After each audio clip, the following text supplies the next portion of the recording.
Ladies and gents, we finally have been shown the 2024 roadmap for Hell Let Loose, and it's a bit lightweight.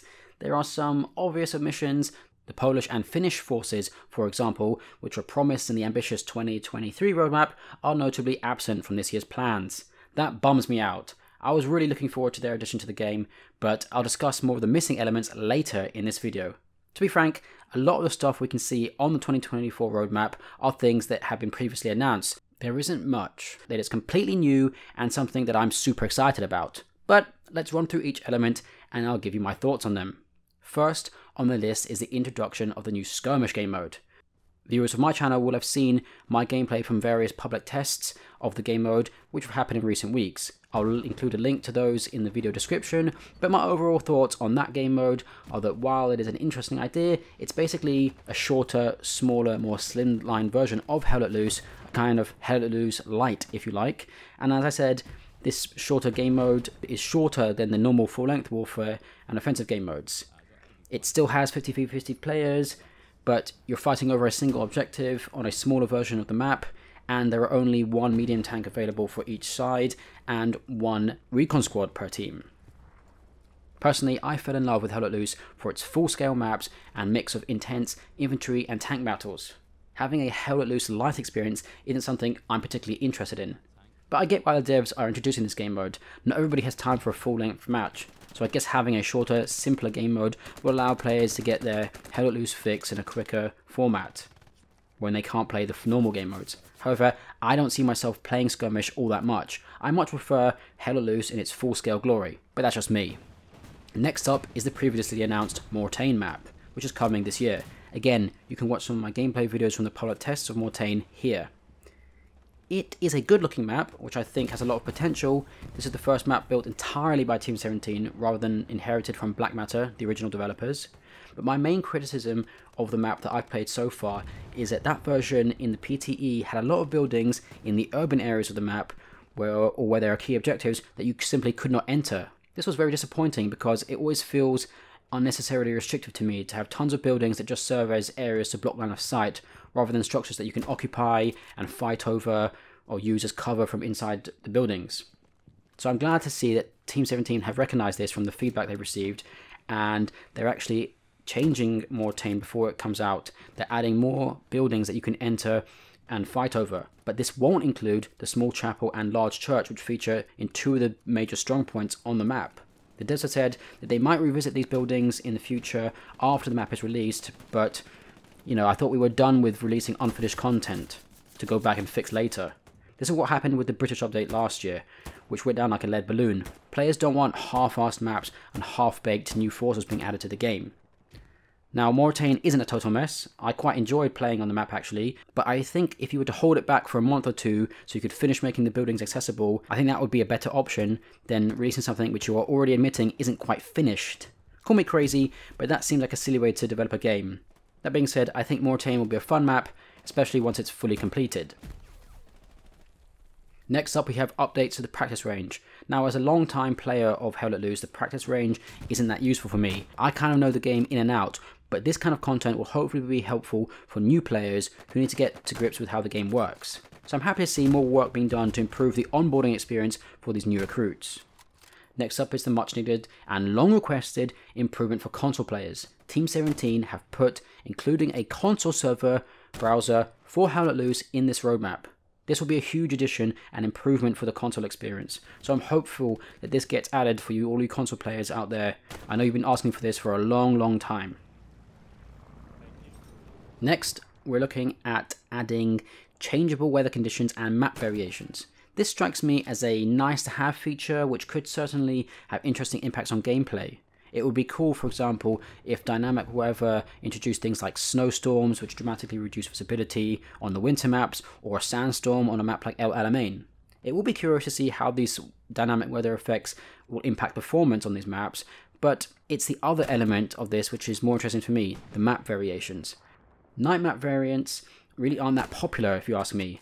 I don't see them getting a ton of playtime in map rotations on a lot of servers. I think the reason for this is that some players just jack up their brightness and other settings to get an unfair advantage, and the decreased visibility just makes it harder for teams to respond to flanking attacks or airheads behind their lines. From my experience, defense goes to shit on night maps more often than it does on the day maps, just because the team have a hard time of seeing where the enemy are coming from until they're right on top of you.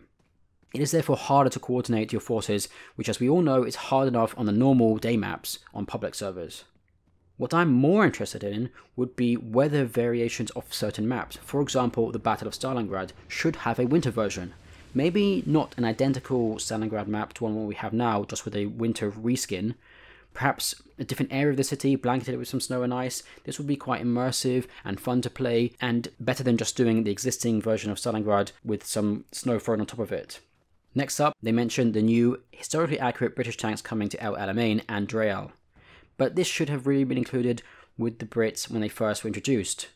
We already know about Part 2 of the British rework, for example, which is going to add the Sten Mark V and Gammon Bomb to the Dreal map.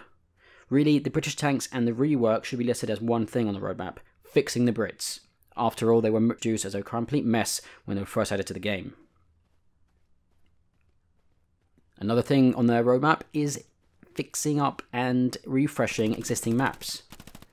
We kind of touched on this already. Night maps aren't really that great from a gameplay perspective, so maybe the devs should look at more dusk or low light settings for maps to make them more fun to play. I think refreshing existing maps so they have the same high quality foliage or good looking assets like the more recent maps is just fine, but I'm not sure players really care more about having a better looking tree on an old map than some cool new content like new forces or a new theatre of the war. That's something to think about for the devs. The next thing up on the list is the new map, which is as of yet unannounced. We don't know what it is.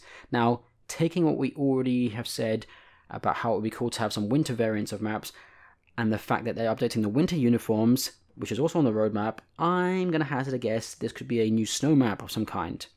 I'd love to see, as I said, a winter version of the Stalingrad map, ideally covering a fresh and new part of the city, so you don't have the same reskin of the existing map, but we'll have to wait and see what Team 17 have planned on this.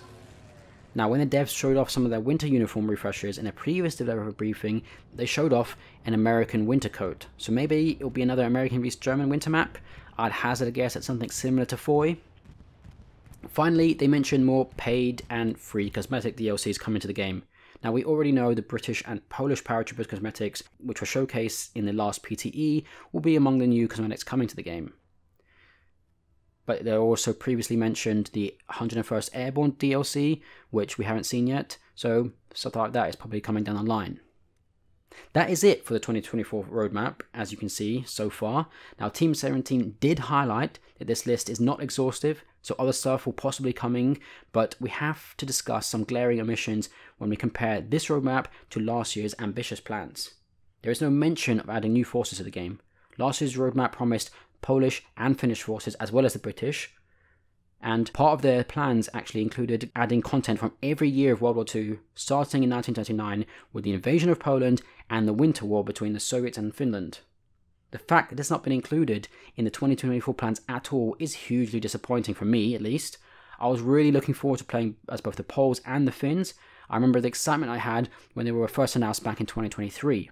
Even if those initial plans revealed that they were only planning to add them as part of a new objective game mode, rather than in warfare or an offensive full-sized maps.